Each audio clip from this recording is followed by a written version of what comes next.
Hey traders, I'm James, one of the content team leaders here at A1 Trading, and as we start today's stream, I wanted to let you know about one of our show's main sponsors, FX2 Funding. With all the craziness going on in the prop firm space, we're excited to share some of the solutions FX2 Funding has put together for their traders. First, FX2 is rolling out DXTrade, which is a web-based trading platform that provides traders a smooth trading experience. It also looks super cool too. So for traders looking to get funded, you can get 15% off by using promo code A1Trading15. That's A1Trading15. The link and promo code can also be found in the description. Now, onto the show. All right. Good morning, guys. Welcome back to another live stream. Hope you're doing well. Taking a look at markets as we usually do, we've got a lot of stuff here making moves this morning. You have the SP500 up a little bit. The NASDAQ is up a little bit. The Dow is up. And, it's been a slow start to the week. It is a shortened week for a lot of traders because you have Good Friday this week. And so I think there is some bank holidays on Friday. That being said, we still do get some pretty big news out of the U.S. On Friday. We get PCE numbers, which will be interesting because, PCE numbers are a measurement of inflation that the Federal Reserve reiterates often about how they very much like to look at this number. This is a very important number to them. So we get that number on Friday at 8:30 a.m. And following that, we have Jerome Powell speaking at 11:30. And anytime Jerome Powell has a speech for people prepared, there are always people who are kind of jotting down everything he says, watching for any clues about what monetary policy could look like going forward. One thing that I was looking ahead at the economic calendar for the month of April, which we're coming into pretty soon here. Kind of hard to believe it's already almost April, but as we go into April, we get a fresh round of stuff to really make some decisions on, which a couple things that stick out right away is we have jobs numbers coming out on Friday, and these jobs numbers are really key. The reason I'm looking so far ahead is because the market right now is trying to get aligned before these things as we speak, but we have NFP coming. The week after that, I think we have the biggest day of the month. On that Wednesday, we have a massive FOMC meeting minutes, Bank of Canada in the morning, and US CPI, all of which are really, really big kind of events. The meeting minutes will also be huge because it will give us any adjustments, revisions to the kind of thought process of the Federal Reserve, like the chair and his committee. So again, we got some really big stuff coming down the pipeline. In the meantime, this week, in terms of the rest of this week, nothing huge outside of Friday. Now, that being said, we still have some interesting stuff behind us. I think right now, the path of least resistance is trading in the direction of, okay, interest rate cuts are coming. The Fed seems pretty adamant about that. And so I do still like the upside for equities. I also have a position on TLT, which I've talked about a couple times here. So TLT making moves here this morning, up, just a slightly here this morning. I sold puts on this one in my Webull account. So that is, of course, a bet that yields could continue to drop, right? If you're long TLT, that's a bond market ETF, you're thinking that yields could drop. Yields dropping will be in line with rate cut expectations.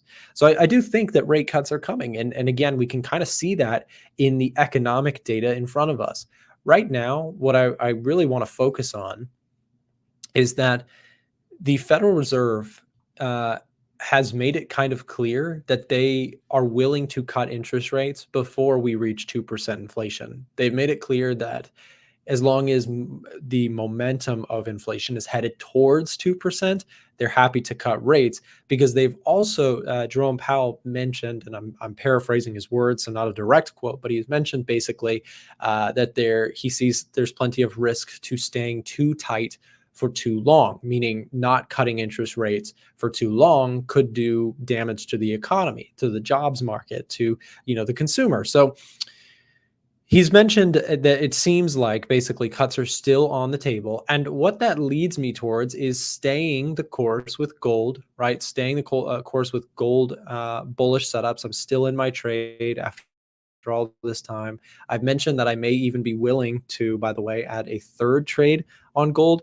I wouldn't mind adding a again to this trade, which might sound weird, but my thought process with this is that if we can actually, I said this yesterday, so I'm repeating myself, but if we get a strong closure outside of the top of this movement, that looks very bullish for me. And I would be looking for any pullback for an opportunity to add a third trade to my play on gold here, right? So this would be my game plan in a very simple nutshell. I'm looking for a breakout, looking for a retest. I'd be willing to add. And it sounds crazy because I'm talking about adding to this trade when we're already trading up in the 2180s, high up in these levels. And that might sound kind of weird, but I'm a momentum trader, and what generally that means is I like to buy things that are high and try and sell them higher, right? The old adage of like buy low, sell high.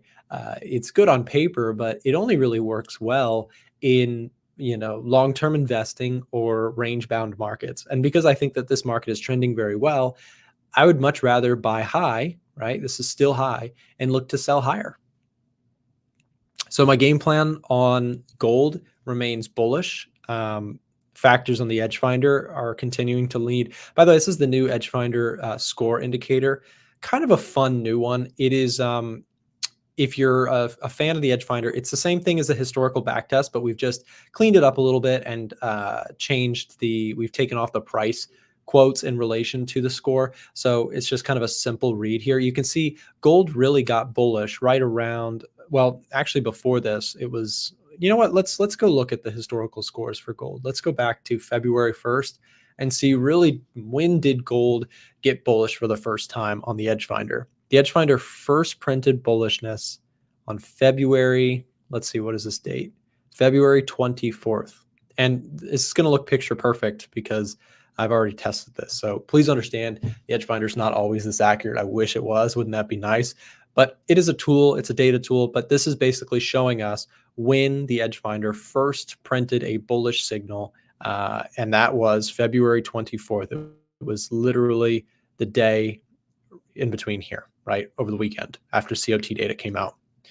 Crazy to think that literally called. And by the way, when the market opened up that week, I bought gold, and it's been one of my better trades recently. So, that I'm not making that up. You can see this. What this does is the EDGEFINDER at the end of the day, each day, it saves historically the score that it was printing for that day. So the first bullish signal for the EDGEFINDER came out February 24th. And when the market opened back up, that was a weekend date. I believe it was a Saturday. Was it? Yeah, it was a Saturday. So the day the market opened back, and my computer is flopping out today. Hopefully you guys can still hear me, see me. My new PC is on the way. It's just a matter of time here. I think it said my PC should get here by Thursday, but I did order a new higher strength PC. I bought a gaming PC, which I won't be using this for gaming at all. I'm in our office, so I'm not going to be. I don't know. Maybe I'll just download some games and come in here and play games. I don't know, while everybody else is working. I'm just kidding. But the computer should arrive tomorrow. I'm hoping.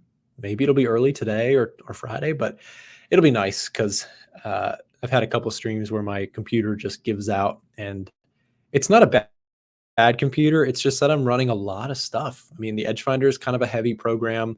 TradingView is a heavy program, and off screen, my streaming software is heavy as well. So my computer just needs a little bit more strength than it currently has.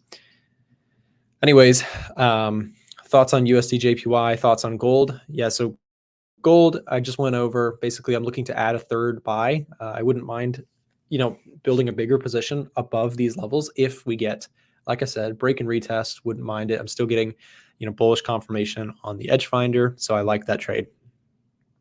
Thoughts on USD JPY? What about German 40? Let's do dollar yen really quick, and then I want to look at the DAX just out of curiosity. Okay, so USD JPY, we had a conversation Frank and I did with Chris Pulver, who I think is going to be joining us today on the show. I think it's coming on later on. So on the stream with Chris, we talked about how dollar yen has been doing this longer term, potential kind of longer term triple top. And I picked something out of our conversation between Chris and Frank and I. He mentioned that he doesn't really like to think of a triple top as a pattern. He mentioned that he thinks like double tops, okay, yeah, that's a pattern. But when it comes up for the third time, oftentimes it leads to just a wedge formation that could potentially break out. And this is a longer term. We're looking at a weekly chart here, guys. A weekly kind of wedge formation here, right around 151. And there's some psychological stuff going on here because this is a long-term high, but it's also a level where several times as this price has come up to this range, the central bank in Japan, the Bank of Japan, has come out and said that they would be willing to intervene to get the currency exchange back down. They've reiterated many times in the past that they don't like this exchange rate. 151 is too high for them, meaning, of course, you need 151 yen to get a single dollar. They don't like that exchange rate. So how do they intervene? Well, they can buy their own bonds, but they've recently talked about not doing that so much anymore. So I think I kind of am with Chris in terms of if this level were to break out, you very well could see dollar yen just shock the world and just keep going despite what the Bank of Japan has said over time. Because there's been some shift in the Bank of Japan's rhetoric in recent months anyways.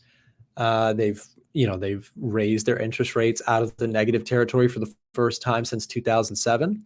So I think the fundamental story here for dollar yen, if I had to pick a direction, it would be more to the upside for now. If you get some sort of change in sentiment, which is weird because, we're talking about the Fed cutting rates, which is true. But at the same time, if this thing just wants to break out and just do a big, surprise move to the upside, it could be pretty violent. We talked about in the other stream the other day about the Swiss National Bank and when they tried to peg to the euro at 1.2, when they changed their mind on that, it was a dramatic move in the currency world. Probably one of the most violent moves that I can possibly think of.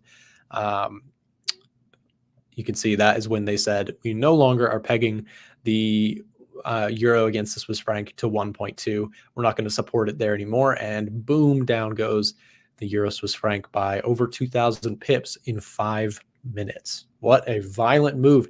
Anyways, if you think, by the way, I always use this as an example for why you have to be careful with your position sizing, because a stop loss will not save you in this event, just so you know. And I like to, I've told this story 50,000 times on my channel, but I like to remind people that, do you know what would happen if you had a stop loss here, right?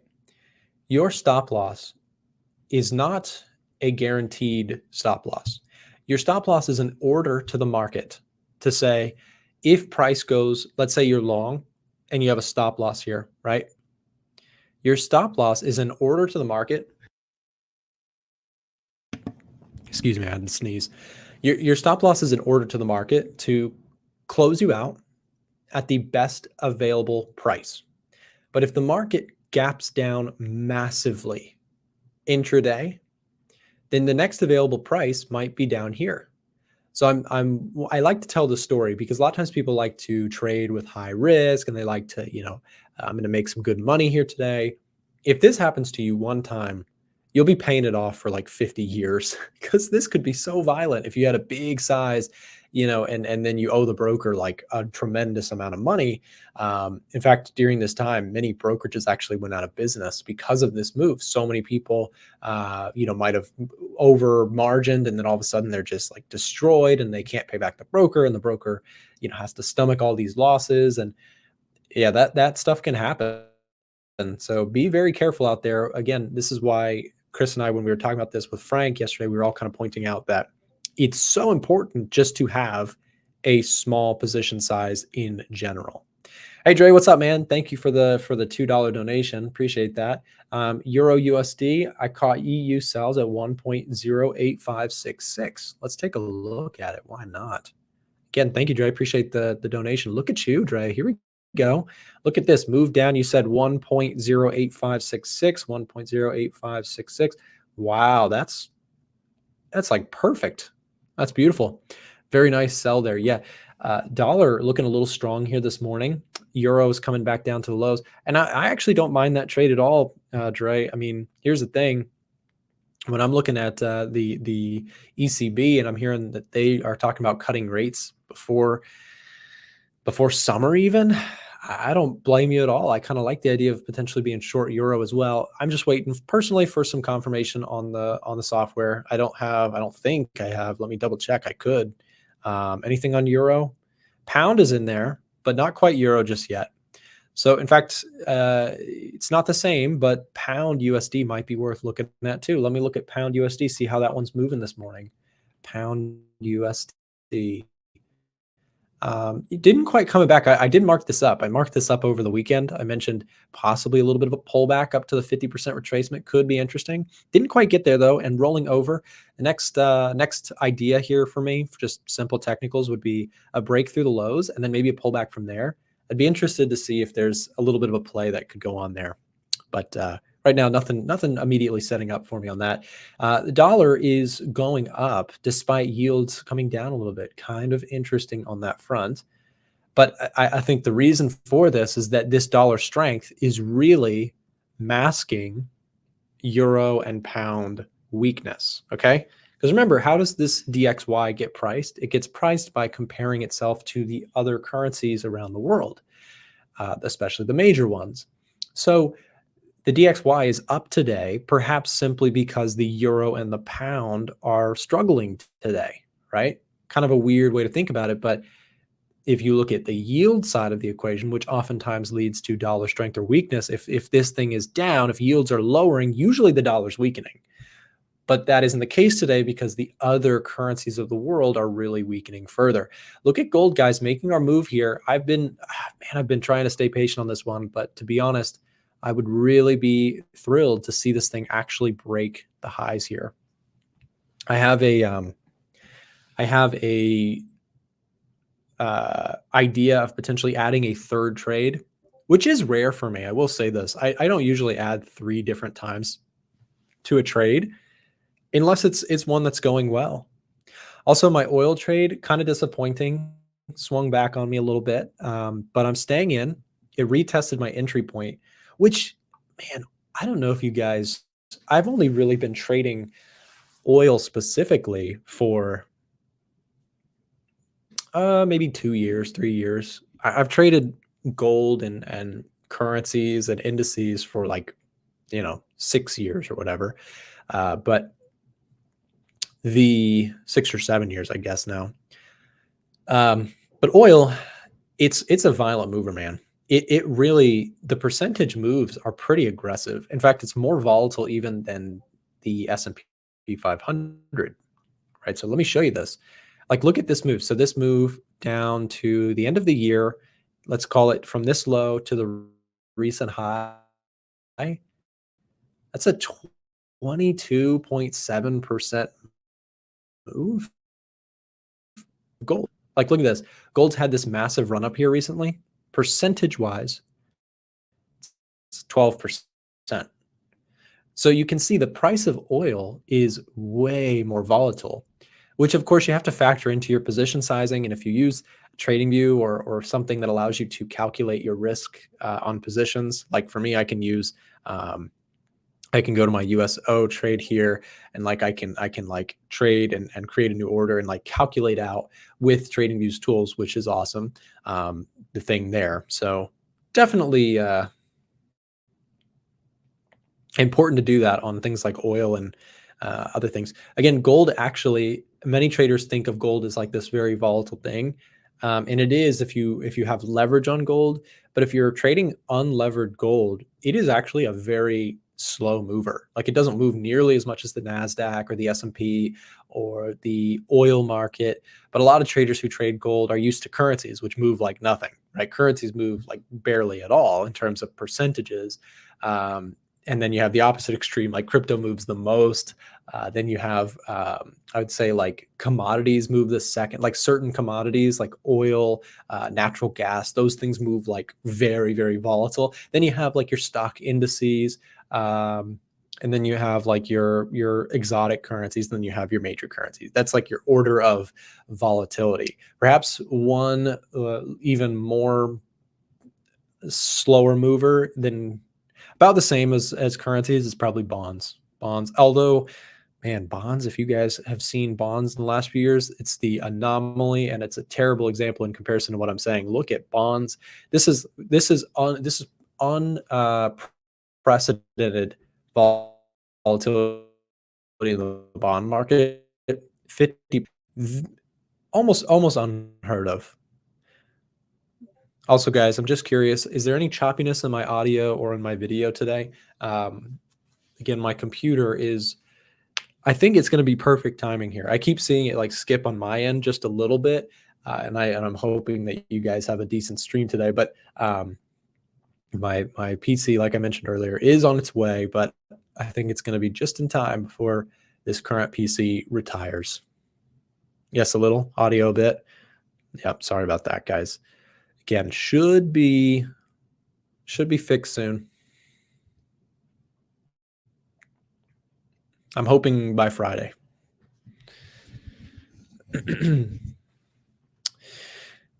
Other than Forex Factory, where do you get your news from? Good question. So news in terms of like economic data, we import it with our software. So, if news articles you can find all over the internet, but that's not what I used. What I use day to day to make all my decisions. What I use is the economic data coming in to the EDGEFINDER and it being scored here. So like, for example, if we get, I don't know, next week we get jobs data. So jobs data will automatically be imported by our software. So the easy answer is the software that I use is the EDGEFINDER, which is a paid product, of course. So I'm not trying to, be funny there or anything, but it is what I genuinely use. For my data, right? So data gets pulled in. We've built scripts and timers and software tools and features to basically pull data from all over the place, like many different websites, many different sources and labor statistics sources, things like that. It pulls it in here and then it automatically ranks and files everything. And then that's how we generate the setups that come over here. So, and also if you want to view the data in more of a complete setting, this new page is just for you. So this new page, the data scanners page, is really, really cool because this allows you essentially to parse through the data yourself. We had a lot of people who wanted to better understand how the software scores things. So for example, if you're looking at like GDP numbers out of the US or you're looking at PMI numbers that came out and you want to know with more completeness how the software is scoring something, you can come to this page, data scanners page, which will show you, hey, we've pulled in MPMI, manufacturing PMI. Here's that 52.5. That's ISM manufacturing PMI data. Okay, cool. In fact, while we're on the screen, I just need to make this adjustment as we speak because I need to clarify that this is ISM manufacturing PMI. Okay. And I'm just going to do this while we're on the stream because it's important that I don't forget and that we clarify. We take very seriously our data on like internally. Like it's really important to me and to the dev team here that we, clarify as best we possibly can our data, how we're polling it, how frequently we're polling it. So we're constantly trying to improve on that front. And, the thing that I'm happy to admit with the EDGEFINDER is that it's not absolutely perfect and it's not absolutely finished. Now, is it a wonderful product as is? Yes, it's already a remarkable tool, but it has more coming. It has more distance to come. And I'm really excited about it. We're constantly improving it and it's far from finished. Despite it being a wonderful tool as is, it still has more improvements coming.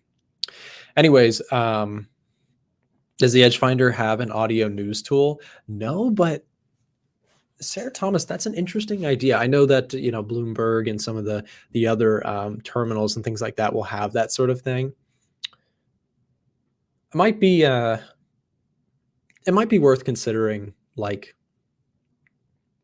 finding something like that. But thank you for the suggestion. I do want to mention, guys, if you would like, we're doing a giveaway for the EDGEFINDER this month, and that giveaway is going to be coming out Friday. So actually, we're very close to announcing a winner for a free copy of the EDGEFINDER. If you would like to win a free copy of the EDGEFINDER, I'll tell you real quick how you can enter. It's free to join, free to enter the chance to win. All you have to do is join our Telegram channel or join our Discord channel. So we'll do this really quick, takes 2 seconds. Join the Telegram here if you're watching with me live, or if you prefer Discord, we'll also drop the Discord link. You can join either one to enter the giveaway. So join those, and then in the next 30 seconds or so, I'm going to be dropping a message for you. If you want to win a free EDGEFINDER copy, DM Drew_A1 Trading.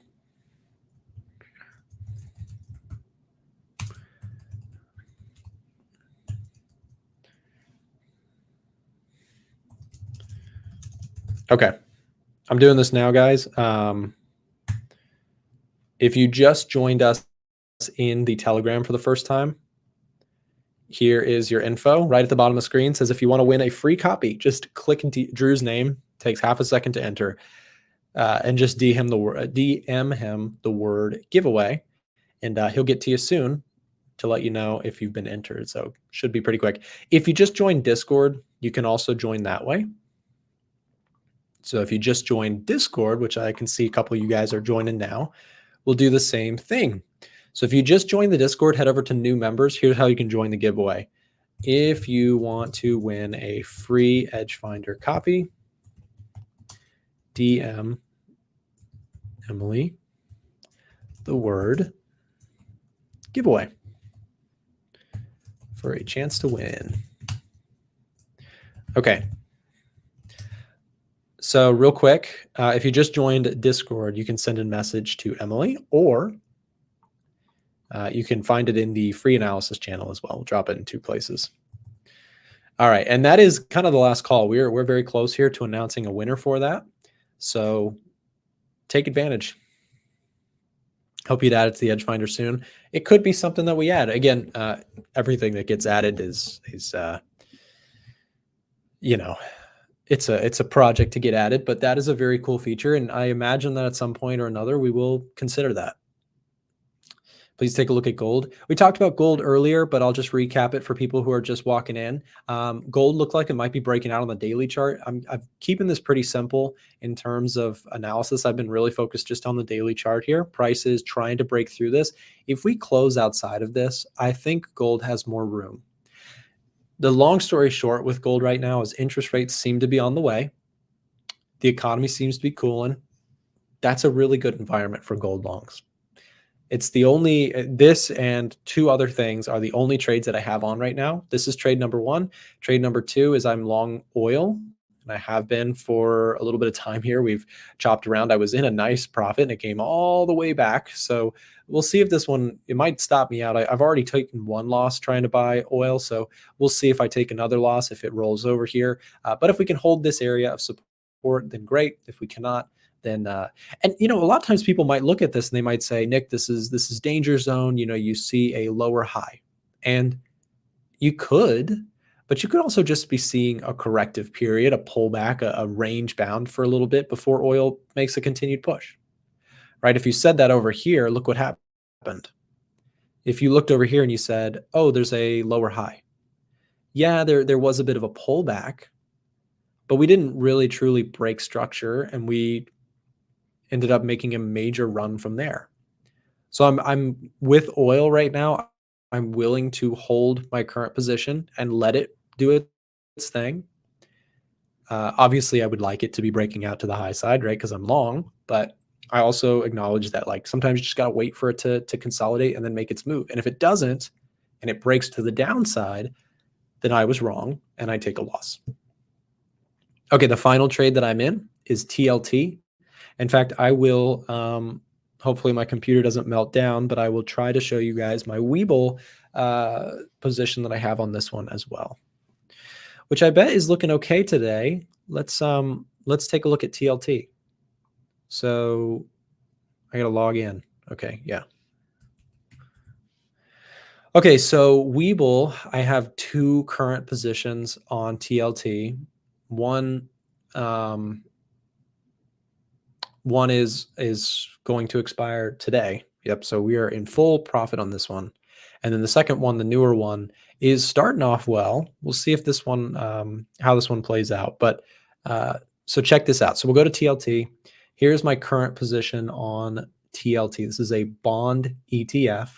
So basically, I am selling a put on bonds. Now, this 92 strike price one is expiring today, and it is definitely going to expire out of the money. And if you don't know what that means, basically an option that is in the money as a put would be below the strike price, and that put buyer could make some good money on this. But I sold the put to a put buyer somewhere out there, right, on the marketplace. I sold a put to that trader, and unfortunately for that trader, that put has expired worthless. Now, that put expiring worthless is good in my case, simply because if you have sold that put, you collect a premium and you don't have to do anything. Like I don't have to buy the shares, I don't have to do anything. And so I actually just kind of re-established a position again with this latest put. So I have a strike price of of $93 a share by April 26th. So what that means is that if price comes down and closes below this, I still have to buy the shares at $93 per share. And I have to buy 10 contracts or 1,000 shares, which is a lot. But in return for writing that option, selling that option to someone else, essentially, I collected $1.07 per share. So as you can imagine, you take that and you multiply that by 1,000 shares, it comes out to $1,070 in premium that I've collected. Now that sounds great because $1,000, who wouldn't want to make $1,000? But the downside risk for me is that what if TLT in the next month, let's say bond yields shoot up, and let's say the expectation for rate cuts diminishes. If that happens, if the dollar gets really strong, if yields shoot to the upside, right?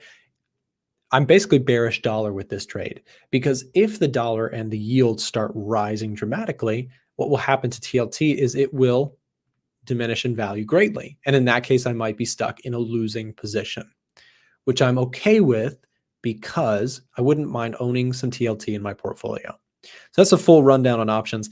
If you'd like to get some more information about options, or you'd like to sign up with the brokerage that I use, which is Webull, I have a sign up link. We'll drop in the chat here for you. This is a referral link. You don't have to use this. You can just sign up with Webull. But if you'd like to support my channel, and I think you get up to 12 free shares if you use this link when signing up. It is an awesome deal that they offer. Webull not only is the best platform, in my opinion, for options trading, it's also got some incredible sign up perks. So take advantage if you're thinking about getting into options. Consider using our link that we just dropped there. You don't have to, but again, much appreciated if you do. Okay, so the S&P 500 here this morning came out the gate, starting out strong and kind of trading sideways, but really this thing just is a tease, because look at this. It started to pull back end of the day on the 3 o'clock hour, that 3 p.m. hour US Eastern time. Market sells off. Looks like it's going to keep going lower. And just every time without fail, this market just does not want to quit. That will change at some point. But for now, this market is just so resilient. Every dip gets bought. And will that change at some point? It certainly will change. The market does not do this sort of behavior forever. And if you don't have to go far in history to realize that there are times where you get this kind of market for the S&P 500, and it was even worse on the NASDAQ, right? The NASDAQ last year was down, I think, at peak to trough like 35% plus. I mean, it was a really disastrous year for many, traders that are, were bullish, myself included, right? So that was a tough year, 2022. 2023 was remarkable in terms of trading performance for index bulls like myself. I traded in and out several times last year of the NASDAQ, the S&P. And this year I've admittedly been a little bit on the sidelines, but I'm waiting for a chance. I think that this market pulls back at some point. I'm willing to attempt longs. I've called out that I like the Dow at a pullback. Didn't quite. It looks like I might have just slightly missed it here today, but it might still give me a little bit more squeeze to the downside, and I'll potentially be able to take that trade that I've talked about. So I'm watching that on the Dow. In terms of Russell,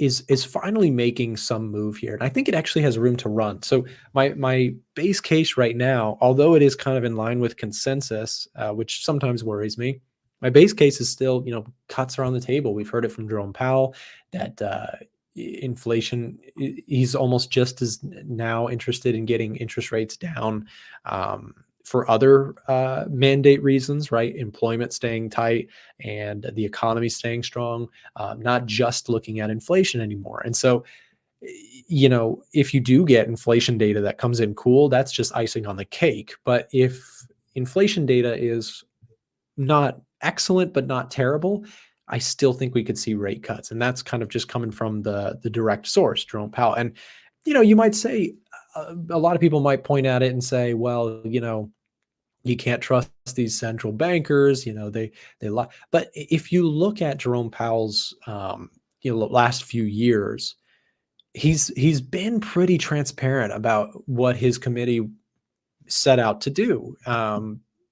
They haven't pulled that many surprises.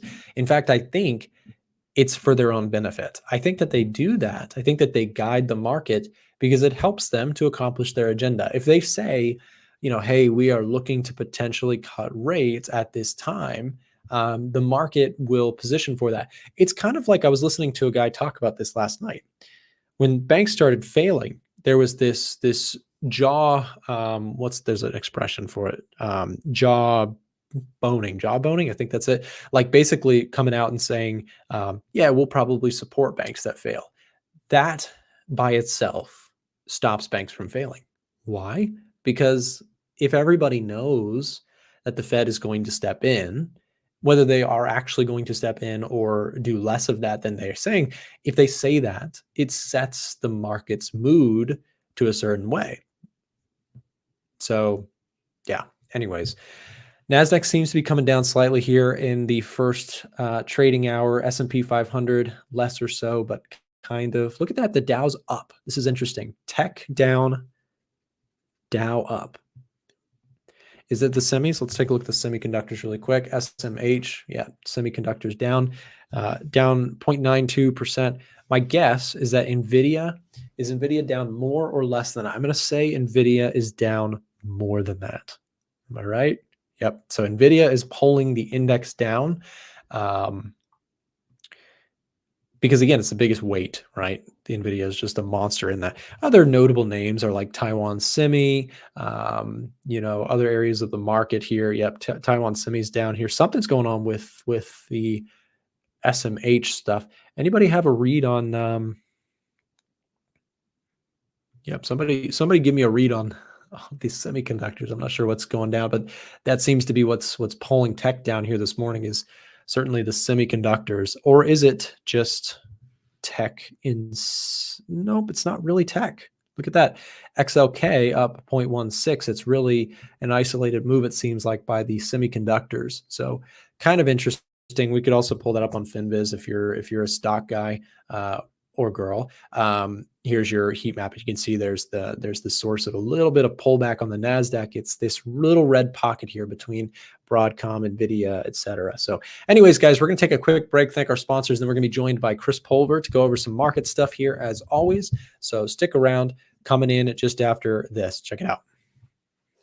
Attention A1 Trading Show fans. If you're interested in getting free access to the Edge Finder or our premium trade alerts, listen up. For a limited time, our show's partnered broker Eightcap is giving out free access to our products when you sign up for a new trading account with them. If you already have a broker, you may want to consider switching to Eightcap because of their low trading costs, a wide range of trading assets, and their amazing customer support. If you'd like to get access to our software and Discord server for free, click the link being dropped in the chat right now and ask one of our team members for more information. Don't miss your chance for free products and an award-winning broker. Now, back to the A1 Trading Show. All right. Hey, Chris, how's it going, man? Hey, Nick. Happy Wednesday, man. Happy Wednesday. So semiconductors in the red this morning. Did you see anything? I was looking for any kind of update. Did you see anything on why that could be going on? We have some breaking news here. Jim Cramer says NVIDIA's recent stock decline is a part of market broadening, not indication of a sell-off. Well, so if Jim Cramer's saying something about it, it's got to be wrong. Okay. Yep. That's a concerning indicator. I thought that was interesting. So NVIDIA down 3.26%. I never thought I would say that because, it just seems like it goes up. That was my I said it as a joke on the trading battle, Chris. Mm-hmm. I was like, I'm just going to buy NVIDIA because it literally never goes down. And sure enough, the next day it was up, 2.5%, and then continued to bleed higher there. So I don't know. I closed out of it though, so I wouldn't mind if it sold off for a little bit, give a little bit of breathing room to some of this rally, but we'll see what happens. Yeah, well, plus if you look at the weekly chart, NVIDIA hasn't had a losing week since January 8th. So, Chris, we have I would say this is just a firing from the hip opinion, but what are the odds that if you get a red week, what are the odds that you see another red week after that? I would say probably pretty high, but because you might get one of the last in, first out effect, like the LIFO effect, because all these people who might have been chasing might also be the first ones to not actually be loyal to the stock and maybe sell some of it. I don't know. Do you think that's valid? I think it's valid, and let's just talk technicals for a second. Even if we take this low from October of last year when the market ripped, we had other than a little pause right here at the end of the year, beginning of this year, and then just right out of the gates, just like blast off for 8 to 10 weeks, like straight green. This is the first real sign of a correction. So all I have is just a big fib, right? You take this low, you take this high, even if we had a shallow pullback at 23 and 30%, that's probably where, there's some eager buyers waiting. But yeah, if we finish this week with, holiday market closed on Friday, we have PCE on Friday. If that like rumbles into the markets and spreads its way into April as we kick off next week, I think we could settle into like a second bad week in NVIDIA, come back to some of these pullback levels, and that's enough. And we know this market cap wise, you've got the second largest stock in the world market cap wise. It is enough to drag the entire Qs down with it. It's enough to drag the S&P down with it. Wouldn't be a surprise. So I frankly like to see it, and I'm positioned for it. If we have NVIDIA dropping and the broader market goes with it, or the indexes rather go with it, then I think it's fine. But I think there's buyers waiting. It's probably this 30 to 38% level. Those are still pretty shallow pullbacks, but I do think it's interesting. Let's say we pull back 30 to 38% here, Nick. Do you think that we blast off the new highs? Because I don't. I feel like we're gonna have a reality check first, and then we're gonna see, like, is this market really able to justify new highs? NVIDIA can never go down, and just the craze that we saw right out of the gates this year, where I think now the market's just settling into, okay, we've been off to a great start. Now there's going to be some sector rotation. There's going to be some, like, I hate to say it, but maybe Jim Cramer's right that there's going to be some NVIDIA profits that are going into other instruments, maybe some other sectors. So, yeah, and I think also, you could point out too that, if we are really going to see rate cuts, I saw some guy, I can't remember which channel it was, I would give them credit, but I watched somebody who pointed out that did a study on rate cuts. Like when they actually start, the sectors that tend to lead for the following couple of months are actually value plays. So they like financials, healthcare, some of the more value pockets of the market actually lead. So perhaps there is some of that. Like now, maybe the market really is like zoning in, like, okay, rate cuts are coming.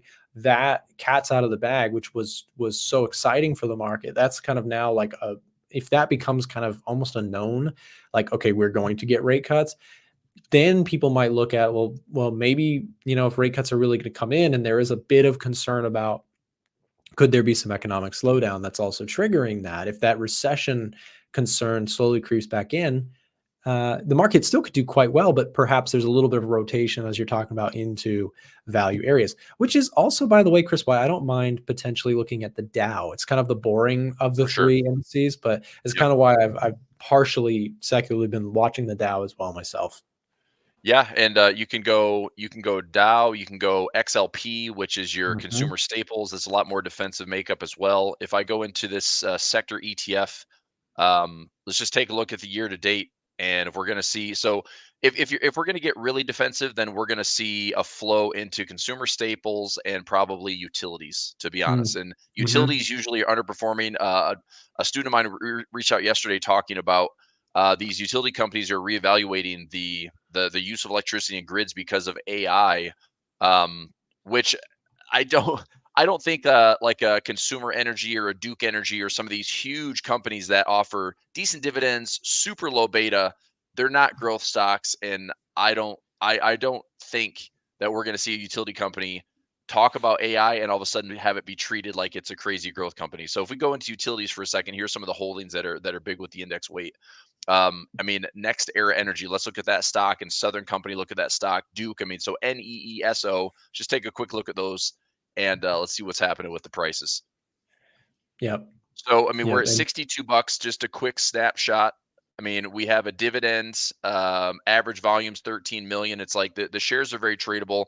You talk about a potential beat up sector. I mean, look, would I position myself for growth on Next Era? No, but I'd position myself for income. I mean, if I did something as far as like credit spreads, and I think mhm. Frank and I talked about this a little bit yesterday. But if I position myself for credit spreads, I mean, look, as long as we stay where we are or go higher, I can get paid on Next Era without having to own the stock.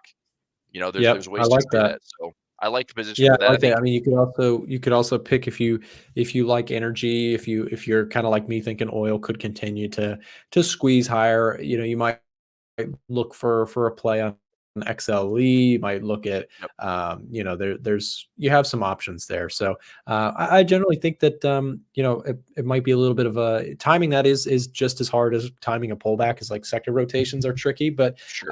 I do think that, with history on your side, rate cuts could lean into some of the more value areas of the market. So worst case in that scenario would be you maybe just underperform growth if the market does just kind of stay the course at what it's currently doing. But I don't know. We'll see. We will, and it's just if the market, if let's say the market mood and the sentiment just shifts so aggressively, where again we talked Mhm. about this yesterday, we don't see a big sell off necessarily. I don't see a big sell off necessarily. I see a little bit of cold water dumped on this hot rally.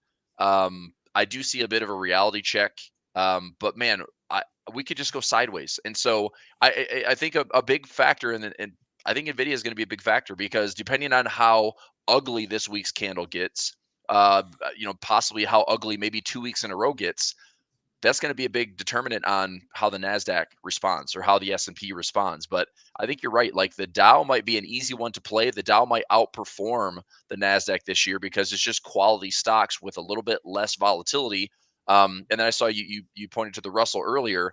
I mean, the Russell is I think a really good opportunity to kind of play the catch up trade, but the problem is the Russell really needs to see that the Fed is in fact going to be pricing in like three rate cuts. Because if the market Mm. senses that the Fed is not going to do three cuts, and all of a sudden the Fed speakers are going back to maybe only one cut, maybe only two cuts, the Russell might still just struggle. I do see this as a clean breakout. So as long as we stay above, let's say 2015 or 2000, pretty clean structure on the Russell. I trade the IWM quite a bit. Same type of thing. We're sitting at 206. These are the levels that I'm watching. I've been looking for a catch up trade. I'm long out to January. with some options. And my goal is, can we get back up to these highs? And if we just hang out, and actually have some rallies, like, I'm positioned for it. So Yeah. I did really well in that, 30% rally that we saw, and the Russell actually outperformed all the broad market indexes. But here we are lacking the follow through, where SPY's at all-time highs 20 plus times already this year. Q's at all-time highs from the test of last week Thursday. The Dow's at all-time highs, and the Russell's like, we're just right there. We're not at all-time Yep. highs, and it's not even close. It's an interesting market right now, Chris. I'm just looking at the three indices, and it's telling such an interesting story. Well, the four even, really, with the Russell thrown in there. The S&P 500. Well, let's do this. So tech is down on semis. At the same time, the Dow is actually doing quite well today. Well, comparatively speaking, it's outperforming today. So you're seeing more of the value areas that we're talking about doing well. You're seeing the tech and growth areas, well, specifically really semis, doing poorly here today. And because the S&P is a dash of both, and actually kind of leaning tech heavy too now, you've got a flat day for the S&P. So it's like, take your pick. It's a sectors day for sure. If you're in the right sectors right now, you're up today. And if you're in the dare I say it, wrong sectors, because tech's been so massively outperforming. But I think I think, Boris, I keep coming back to this topic that he put on his, he tweeted out recently. He said maybe a play is to do a pairs trade on the indices, like short NAS, and he said long DAX, but I thought I heard him say long Dow, short NAS, and I thought that was an interesting play. Because if you kind of are in that camp, if you're not like strongly opinionated on which way the market goes, but you think that there could be a sector rotation, a pairs trade could be really interesting, where you, again, basically short NASDAQ, long Dow. So thought that was kind of interesting. What do you think about that? If you had to place that trade, which way would you go with it? Would you go the same way or go a different way? I like that play, because what caught my attention was looking at the Dow. If you look at the DIA from last year, the daily and weekly chart, I mean, the Dow was keeping pace with the NASDAQ from that October low into this run. The Dow was one of the first indexes to breach the all-time highs. It breached it before the S&P. It breached it before the NASDAQ. Yep. And that's what caught my attention. I was like, okay, so this is where, like, the dogs of the Dow conversation comes in.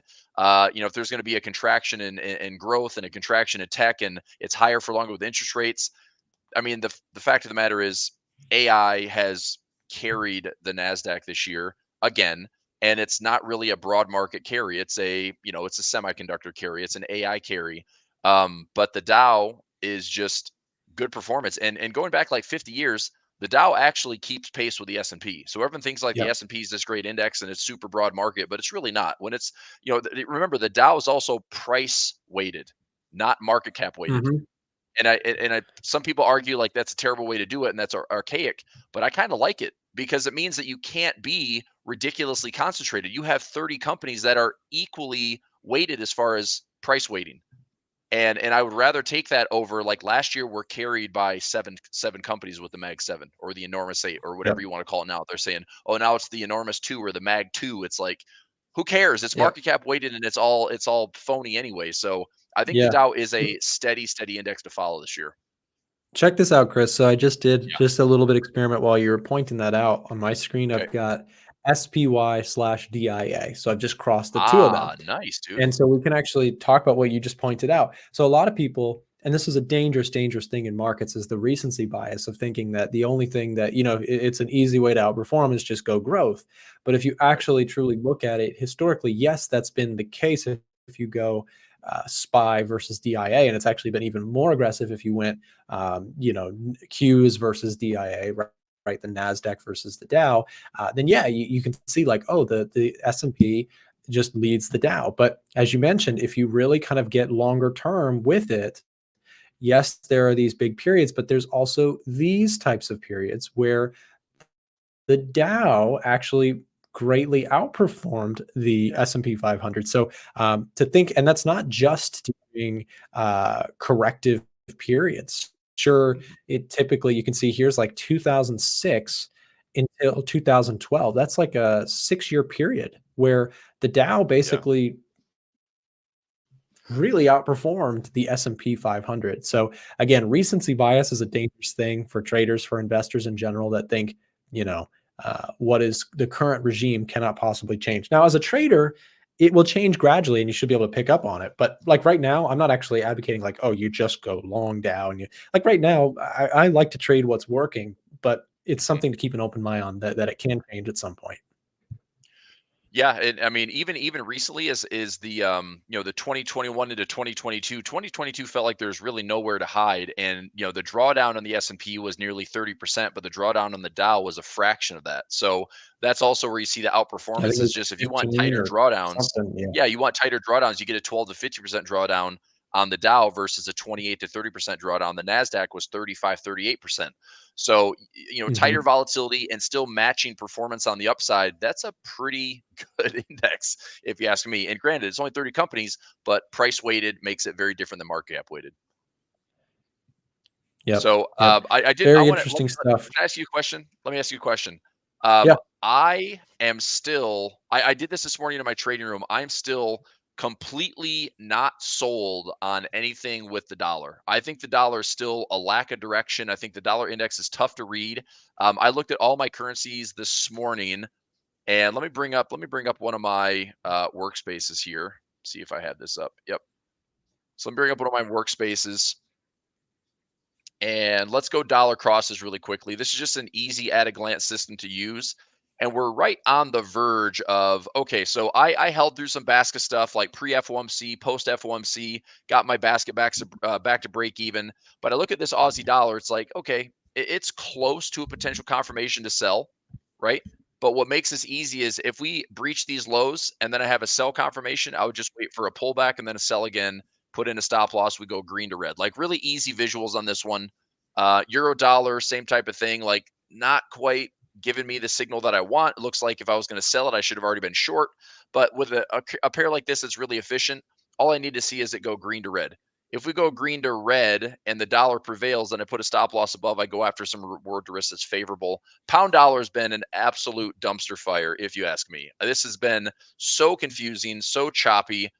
We had a false breakout over here around 25.50. We had a false breakout all the way up to the highs at 2,900, and here we are back at Mhm. 26 again. So I just I want to say that the dollar index is going to have a break. We're in that conditions right now. We're like pre-summer push in April, May that we're going to have some trends.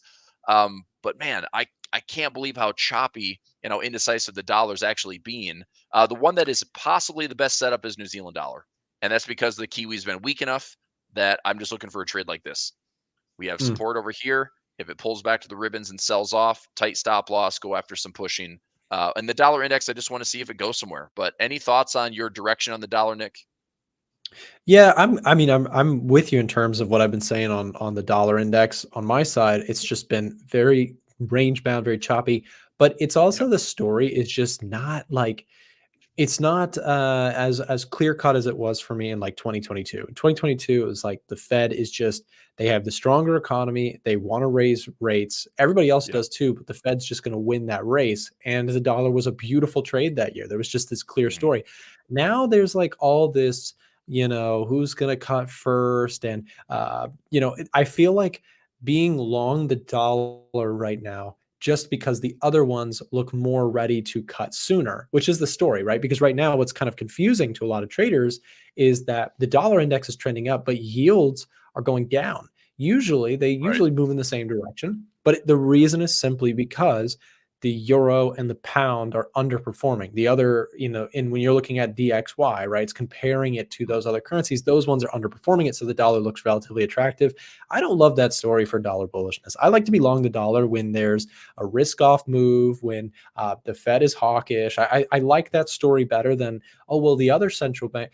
I weigh most of my decision making based on the US because the US is, the dominant player at the table. So if I'm basing all my decisions on the ECB and the Bank of England being willing to cut sooner, I don't like that trade as much. So I've actually, instead of trading currencies, we've talked about it, Chris, but I still think the Fed looks dovish overall, but I want to kind of avoid over comparing to other currencies right now. So I just went, Hmm. I took that trades that we talked about with TLT. I sold puts a month out, And so I'm just kind of collecting premium or willing to buy TLT shares at a strike price of 93. So I got $1.07 on that. So Okay. pretty close to price, but a month out, that does give you, I could get filled and I wouldn't mind it. So I like this general area of support on daily, weekly. So I'm kind of with you though. I don't have a strong conviction on the dollar itself. I've just opted to go for trading the bond market instead.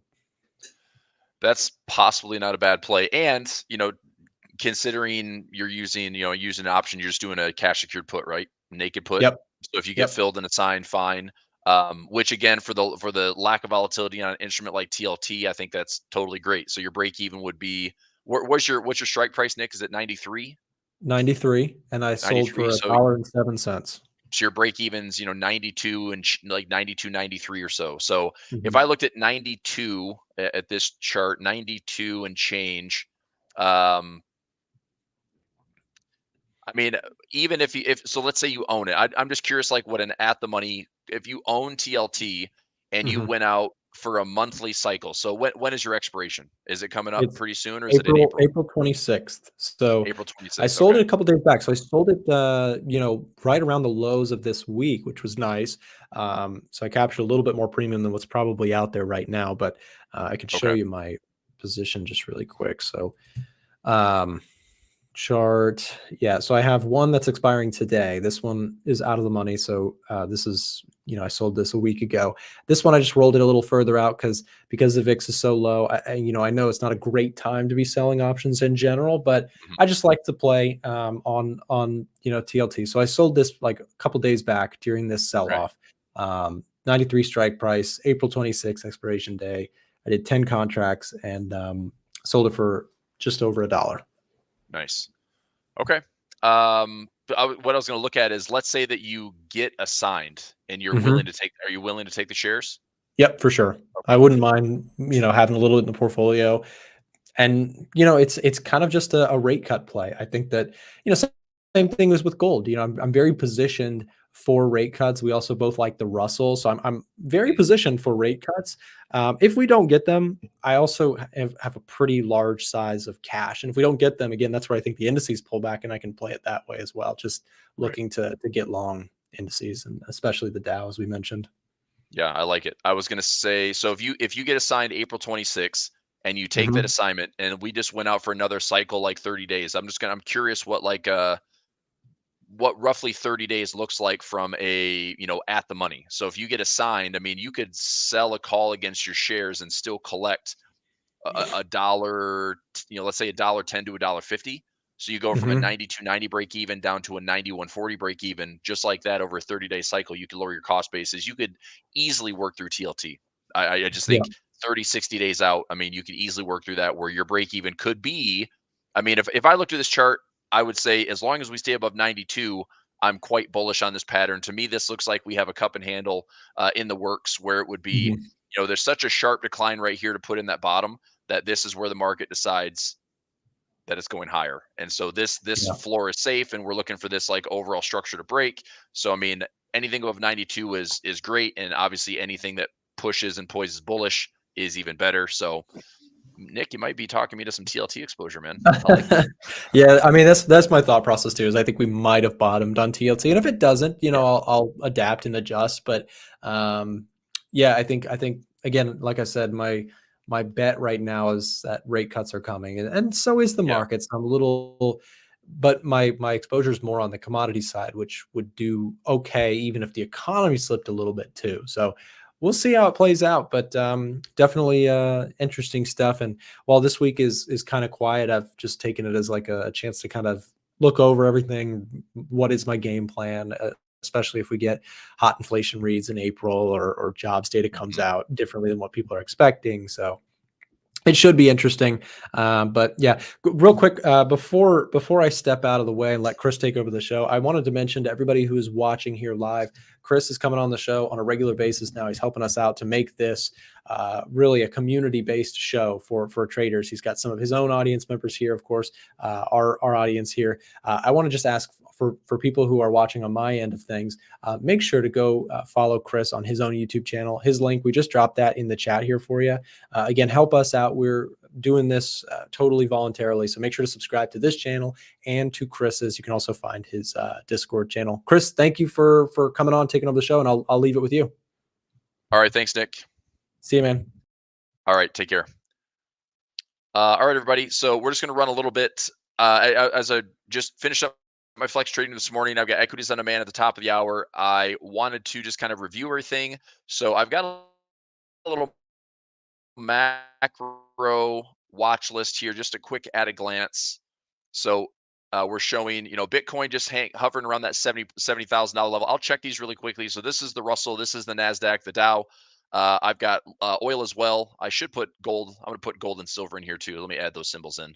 So let me go into XAU. Nope. So I want to go GLD. So I'll add in some GLD and I'll add in some SLV. There we go. And I can also add gold futures. So that should be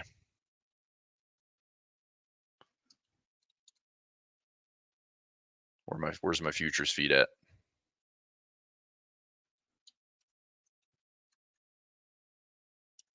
I'll find it here.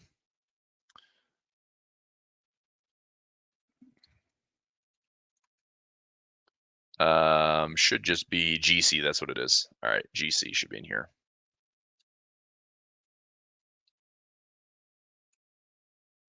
There's gold futures.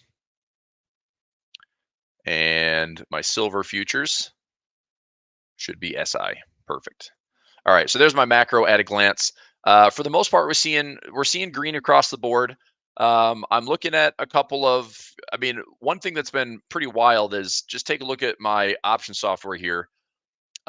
Since we had, it looks like there's just gaps all over the place, but the reality is this market has just been pretty quiet. The last couple of weeks, it's been harder and harder to get up to all-time highs. Although we're out, swinging 20 some all-time highs in the SPY this year. But if you go into last week's trading on the Fed, this was FOMC right here. So that was FOMC. That was during the release of the pause. That was the 2 p.m. rate decision. That was also the press conference at 2:30, which the market apparently loved what it heard, and the market ripped up all day. This is about a $5 move, which is beyond the norm. And then we had a gap higher on Thursday, which really didn't do much other than just kind of cling to those levels.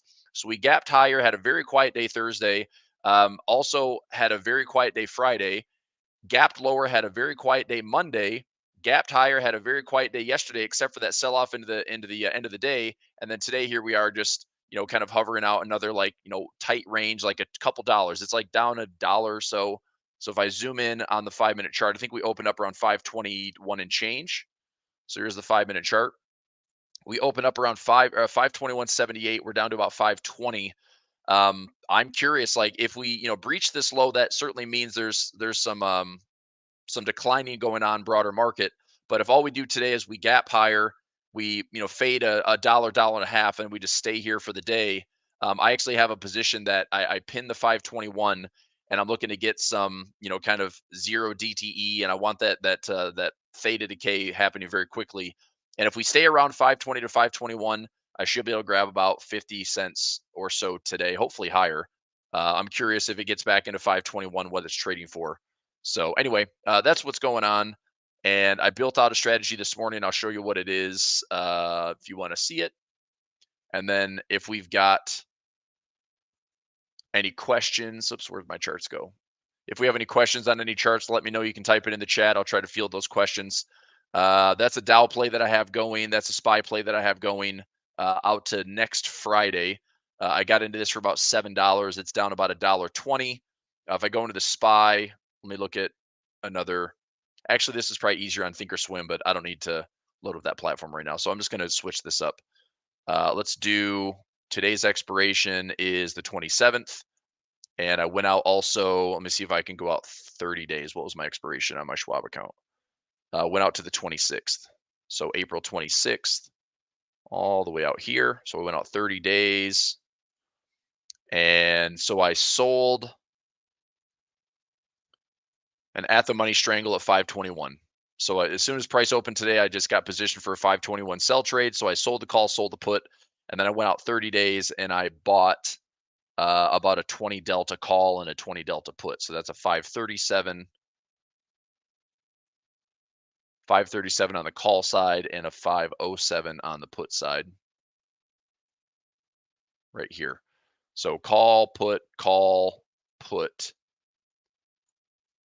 and make sure I did that right. 521 call, 521 put, 537 call. Aha. There you go. Just got to check those legs. That looks better. Okay. So this is what I'm looking for today. That looks obviously horrendous, but the reality is I only paid $2 for my debit. So worst case scenarios, I'm just gonna, get what I pay for. I don't see us having a huge move today. But I'll evaluate. I'm upside down about 15, 20 cents right now. I might end up just taking this trade off now that I'm watching a little bit tighter. So I'm going to float this down. Silver, yeah, we'll take a look at that, John or Gene. We'll take a look at silver.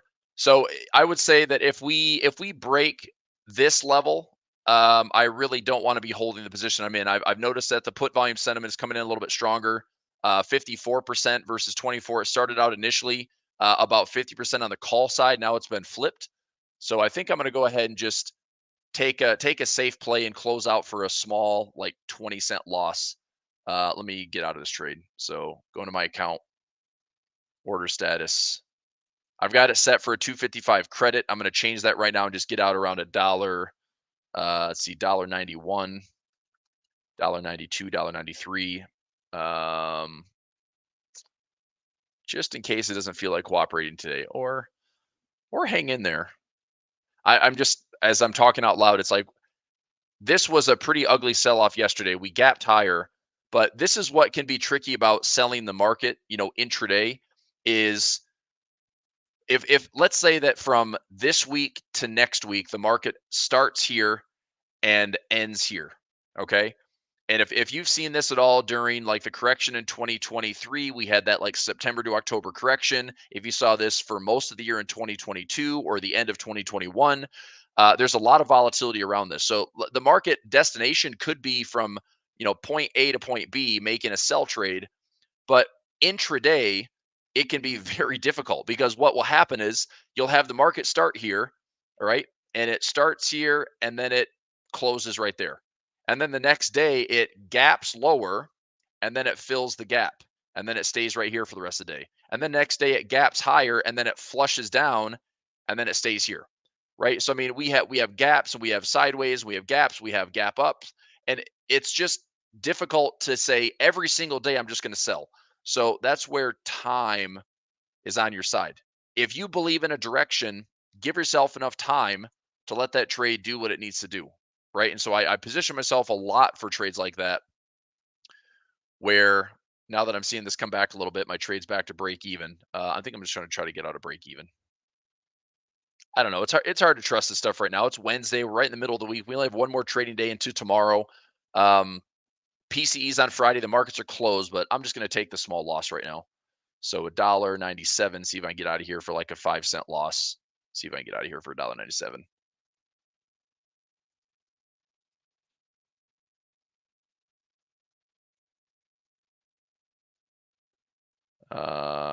Come on, $1.96, $1.95. Survey says $1.97.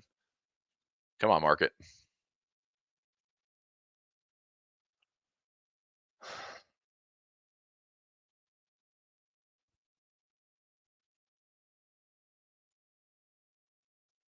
All right, bid price is 92. I got filled at $1.96. Okay, so I lost $7. It's fine. I don't know. I just the vibe I'm getting from today's market after yesterday's sell-off. I mean, if we stay sideways, I'll just watch it. I'll monitor it, but I'm just curious how this thing plays out. I needed price to basically stay around 521 for the entire day if I wanted to max out my profit potential. But if it ends up getting more pressure, to the downside, if we start to revisit that low from yesterday, my trade's going to be upside down 40, 50 cents, and I don't necessarily want to be in it. So I'll stand back for right now, and we'll call it good. So let's go into somebody's asking about silver, so we can go. Silver's SI futures, or silver is SI if you want to trade silver futures, or SLV if you want to spot trade and paper trade it. Silver, I've talked about this before in my Discord channel right here. If you go into I'll share this link if anybody's interested in joining my Discord. In my analysis section, I did post some charts. I've got Bitcoin right there. I've got silver right there. I have gold. I have the Russell. I have the Dow Jones. I have the NASDAQ, and I have the SPY. And this is the SPX. So silver is one of my kind of favorite technical setups right now. And the key level to me is we've got to break that resistance level. If we're going to see a big, strong directional move on silver, I think we have to get a break above this. Now that you notice that my chart alarms are set, this is silver futures. I've got an alert set around 2645. Just noting a breakout. We come back to range lows. This is where I have some credit spreads on here. Part of me thinks, I mean, in the silvers market, I'm wondering, now that I take a look at this, it's like, could I put a strangle on? And let me see. I don't know if I can collect a ton of profit, but silver is going to be a little expensive on the future side. So silver futures here, April 25th. I mean, that's my nearest expiration. That's not good. So I probably won't take this trade. But if I did an expected move, let's say that we've got to be, 26.50 to $22, $26.50 to $22. 26.50 is way up here. Okay. That is a 17 delta, and $22 is way down here. I'd probably have to do like a 10 delta to be safe, $23. So if I did a strangle, I mean, it pays well on futures. It just ties up a lot of buying power. It's going to tie up $11,000. Now I could do an iron condor, which would be different if I just did this as a spread, 26.50, and take the 5-point difference, and a 23 and a 22.95, take the 5-point difference. Now I reduce the buying power from 12 grand to $293. My reward to risk profile is not terrible, and I can collect about $55 of profit. My max risk is $195. Probability of profit 72%, but I don't want to get in the way of this potential breakout. Right? That's what I'm thinking of, is if this breaks higher. Okay, if this breaks higher, I do not want to stand in the way of that move, because from this level of a low to a high, all I'm measuring, this is pretty simple, right? If I just take a measured move right here, so that low to that high, there's a couple ways I can project this out. I measure that symmetry, and that would be my first destination for silver. If we're going silver futures and we're looking to get long and generate some income or trade this trend, that's my first measured move right there. So if I was going to put a destination on silver, I'm going up towards 35.61, and that is a wave 3. Okay. In addition to that, let's take this and let's break this down into this larger head and shoulders pattern right here. Left shoulder, head to neckline. We break this neckline, we're pushing there as well. So this is a really nice pattern that's supporting the bullish thesis. The only issue is the timing. Do we have to wait for it to break above 26? Yes. If it ranges back down here, I'm still interested in accumulating some more silver, or at least position myself for more bullishness down at those lows. But what's nice is this is at least where I expect this thing to go if we get a breakout above 26.50. Okay. Now that would be a wave 3 move. Wave 1, 2 is the pullback that we're already seeing. So this is wave 1. This is a pullback. Wave 2. Wave 3 would be right here. If we have a wave 4, then we're going to come back to possibly test this high. That'd be our wave 4 pullback, and then a wave 5 is another projected move. I would just go to symmetry once again, take this measured move. Okay, and again, this is roughly my calculated move, but we get up towards all-time highs right there. Okay, so clean up the boxes. But does this make sense? That if I had wave 1, 2, 3, 4, and 4 gets retesting on the high, we project another symmetry move, and we're back up towards $48. If you go back to the highs in 2010, 2011, that's where we were. So that would be the story on silver, is that we get back to all-time highs. Gold is already at all-time highs, right? Gold still looks good as well. The difference is, I think right now silver is posturing for a bullish trade. We just need to see that break above 26. Okay, if we go to gold, let's go gold futures right here, trading at 22.31 on the weekly time frame. We're pushing back up to all-time highs. On the daily, we're stalling at these highs with that big wick. So we have GD as the gold futures feed. You can go to XAU for gold, and there's a little bit more volatility with that big spike we had last week. I still like gold to the upside. The measured move that I've already been looking at, there's two ways that I measured this. You take this high to low range, okay, and the halfway point is right there. So you take this move, take 50% of it, and that's your halfway point, and then you take 100% of it, and there's your full point, right? So you have your halfway range, and then you have your full range right there. So profit target 1 for me on gold is 22.71. Profit target for me on gold for full profit take is 24.70. Is again, as a trader, it's technically mapped out. As a long-term investor, as a, gold can do no wrong and it's the best place to be, and sure, you can always keep gold in the portfolio because it's it's an inflation hedge. It's a anti-dollar play. It has a real store of value. There's a real utility to it. Sure. But I didn't hear a lot of chirping out of bulls for gold over the last 3 years when it went nowhere. Now all of a sudden it's exciting again, and everyone's talking about gold, talking about silver, all this stuff is noise. I mean, as a trader, there's good upside potential. I'm positioning for it. I think there's good profits to be had at 22.70 and 24.70. From there, yeah, I'll keep it on the balance sheet.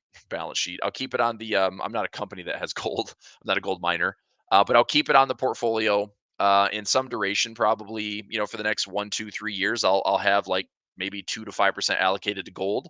I'm doing the same thing in crypto, where I have IBIT and BITO and a couple of those ETFs and ways to trade options around the spot price of Bitcoin. 2 to 3% exposure. 5% for my personal account's about 10%. I've been in Bitcoin since like 2016, 2017. And I'm a trader. I've taken profits off. I played with house money. I turn it into, I take profits on crypto. I go into instruments like the markets, and I trade a lot of options. So I'm just a trader. I don't think you can talk me into being a pure, maximalist in anything, because I think what goes up does come down, and what goes down does come up, and the markets always have this interesting like rhythm and cadence that we have to navigate. You know. So Anton says gold's 3 times more precious. I mean, that's fine. You can be like Gollum and say it's my precious, but the reality is, I mean, there's a chance where gold versus silver, same thing that Nick and I looked at on the pairs trade for the SPY versus the DIA. There's a time where silver outperforms. There's a time when gold and silver catch up. I mean, look at right here.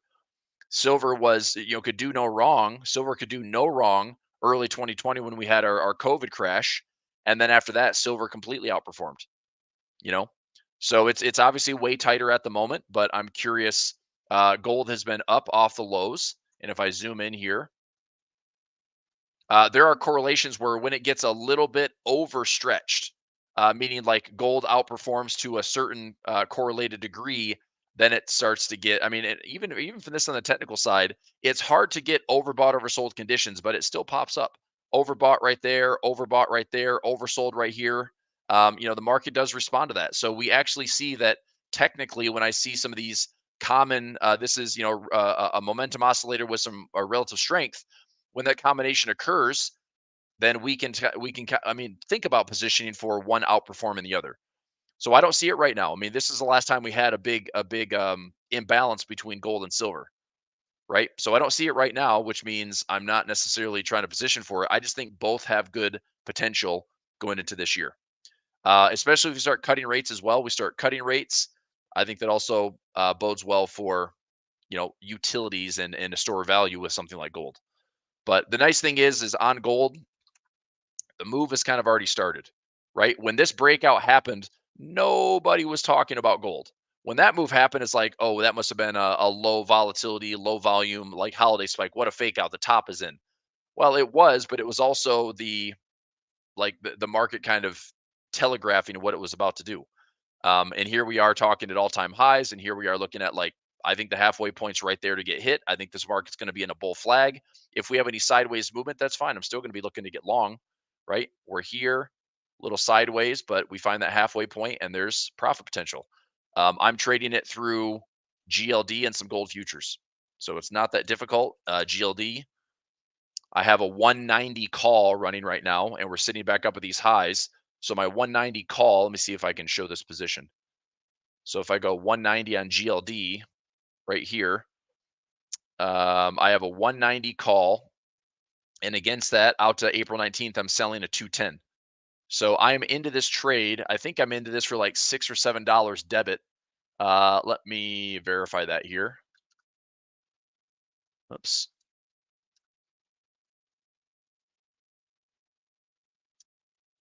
So let me go to GLD.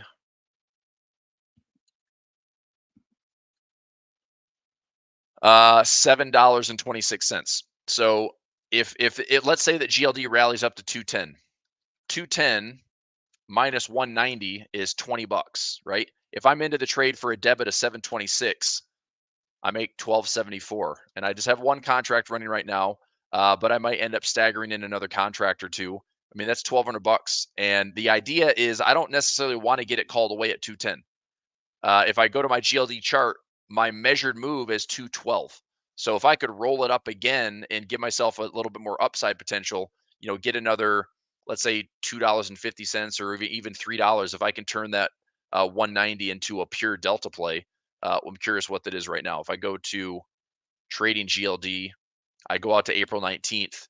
The 190 is trading for, I mean, it's an 89 debit. So every dollar that GLD goes up, I'm getting 90 cents of profit.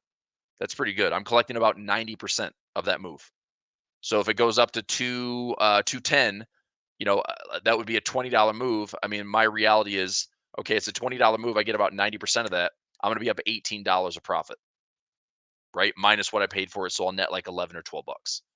So pretty good. But I'm still upside bullish and still looking to just position for it. Okay.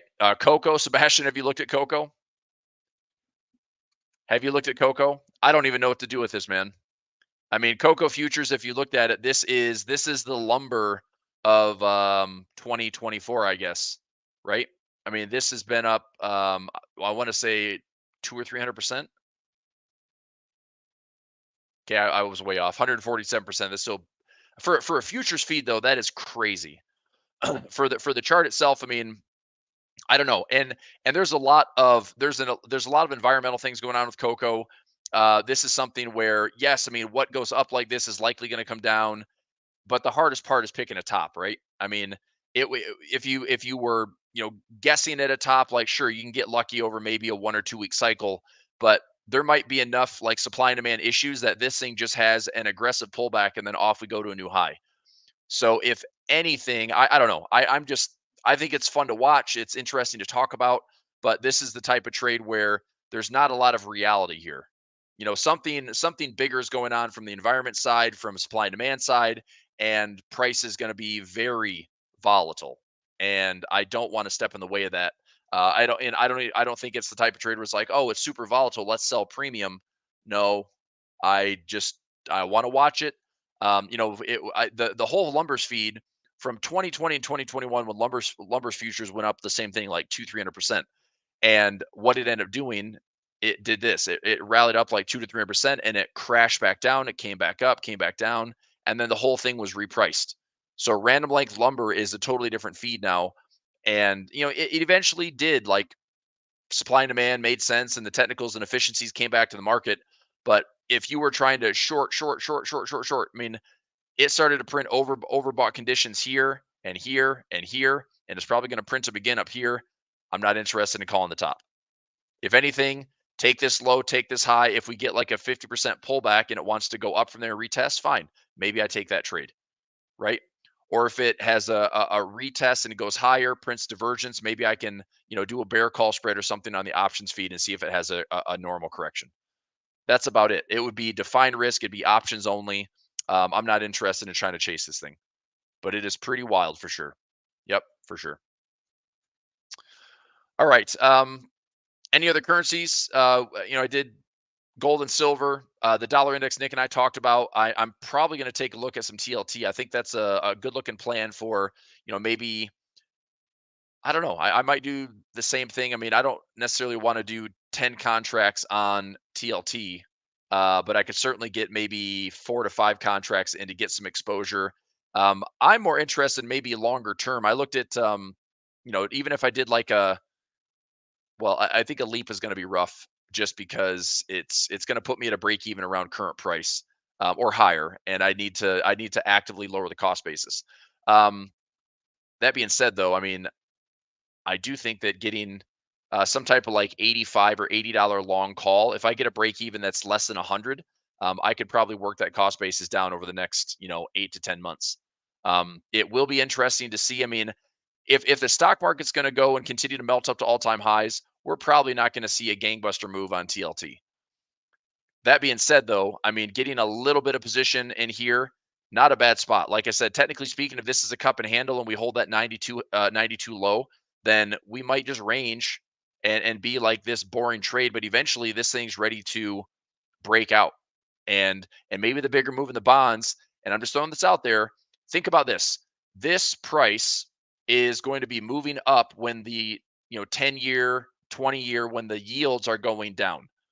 The market's already anticipating that, yes, the yields will be going down a little bit, but probably the biggest shift in bonds is going to be the yields on the short term, right? I mean, we have an inverted yield curve, and so that is going to effectively go back to flat. And so if you go to like a 3 month, the 3 month yield has been one of the craziest charts because it won't move. We're like pinned right here at 5 1/3, 5.5%. This needs to really start to break down for, I think, the bond market to start to reprice itself. If the 3 month breaks down, where we start to see this dipping, to 5% or sub 5%, I'm curious what that does on the 2-year versus the 10-year. So if you compare like the 3 month and the 10-year, you compare the 2-year and the 10-year, right? Like those are interesting correlations to watch. Anytime we've had an inverted yield curve on the 2 and the 10, probability is we have a recession. The 3 month and the 10-year, we have a recession. But if you want a better indicator of recession is a 1% increase in unemployment over a calendar year. So if you have a rolling 12-month period, anytime we see an increase of over 1%, so this is the number. If unemployment, when we see those monthly prints for non-farm payroll, if we see a 4.4% unemployment print, look out for recession. Look out for some problems ahead, right? I mean, we're seeing more with tech right now. We're seeing more with AI. Companies are cutting jobs. Companies are scaling back. Companies are going bottom line oriented. They're trying to get into this AI space and this AI race where they're firing people. They're downsizing, you know? And so if we start to tick up into that 4% level, that's what the Fed wants. They want higher unemployment. They want to contract. They want to be restrictive. But if we get up to 4.4, that's going to be a problem. Just throwing it out there. So that's the number I'm watching right now. This is a undefeated indicator when it comes to recession. Yes, this is a product of monetary policy. So the 3 month and the 10-year has always been a sign of a recession, but there's always a huge window. It can be 16 months, it could be 24 months, it could take as long as 30 months. And they say, like, see, we told you. That's a long window to wait for a recession, But when we see things ticking up in unemployment, it tends to grab hold a little bit faster. So just throwing it out there. Okay. All right. I'll let you go for today. Hope you're all having a great Wednesday. If you want to, come back and see us tomorrow, awesome. Please do that. Make sure you check in with Nick and the team on the EDGEFINDER. And if you want to join my Discord, just real quick on my Discord, I know I showed the analysis section, but I got a bunch of good stuff in here. So if you join my Discord, I've got a free chat for everybody. So jump into the community. I post a blog every Friday. Anytime I'm live on YouTube, it's right here. I dual stream this session, so it's on my channel as well as the A1 team and Trader Nick channel. And then I post on Twitter any analysis that I have, like I showed you, all the charts that I post and anything I like, the heat maps. I also have a bunch of education in here. So if you're interested, I run trading rooms. I do a forex trading room, a stocks and options trading room. I have a bunch of courses with videos, full strategy guides, robots from start to finish. I've been trading for a long, long time. So it's all there. This is why I built my Discord, is because I wanted all my content that I've been doing for, 10 plus years. I want it all in one spot. So this is an easy way to get it. And then I do some private coaching on the weekends. If interested, whatever asset class you trade. And then I've, Nick and the team and affiliates out there, save you some money, trader resources I always use. And then I post a top weekly pick every Monday. I filter the markets. Sometimes it's forex, sometimes it's an option trade, sometimes it's Bitcoin, whatever. But it just depends on what I like, and there it is for you. So check it out if you're interested. Here's the channel. Here's the group chat. I'll send an invite if you'd like to join. And let me make sure this link doesn't expire. There's my link. Copy, and I'll throw this in here. And there you go. All right. So if you pop in, be nice to see everybody. Equities on Demand students, I will switch over in just a few minutes, and let's kick things off with a little discussion on some low key markets and a little straddle swap. We'll talk about that today at 11.